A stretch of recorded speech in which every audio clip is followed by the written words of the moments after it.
मागास, दलित आणि गरिबांच्या कल्याणासाठी आमचं सरकार कटिबद्ध. गेल्या 10 वर्षात मागासवर्गीयांसाठी घेतले अनेक सकारात्मक निर्णय. केंद्रीय गृहमंत्री अमित शहा. भारताच्या सहकार्यानं मॉरिशसमध्ये सुरू झालेल्या 12 सामुदायिक प्रकल्पांचं परराष्ट्र व्यवहार मंत्री डॉक्टर एस जयशंकर आणि मॉरिशसचे पंतप्रधान प्रविंद जगन्नाथ यांच्या हस्ते उद्घाटन. EPFOमध्ये गेल्या वर्षीच्या मे महिन्यापासून आतापर्यंत 55% अधिक नव्या सदस्यांची नोंदणी. प्रथमच नोकरी करणाऱ्या युवा मनुष्यबळाचा समावेश. केंद्रीय वित्तमंत्र्यांची माहिती. जम्मू काश्मीरमधल्या डोडा जिल्ह्यात सुरक्षा दल आणि दहशतवाद्यांमध्ये चकमक. लष्कराच्या एका अधिकाऱ्यासह 5 जवानांना हौतात्म्य.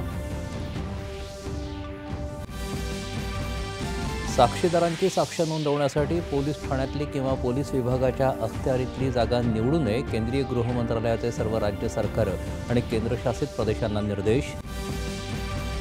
आषाढी एकादशीनिमित्त पंढरपुरात लाखो भाविकांची मांदी याळी.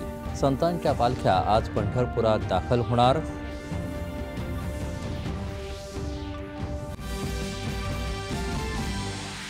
मुंबई द्रुतगती महामार्गावर पंढरपूरला जाणाऱ्या भाविकांच्या खासगी बसला मध्यरात्री अपघात.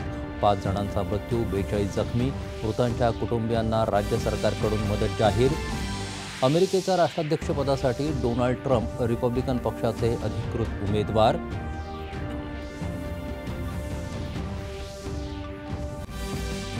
आणि संपूर्ण पश्चिम किनारपट्टीवर आज मुसळधार पावसाचा हवामान विभागाचा अंदाज. यंत्रणा सज्ज.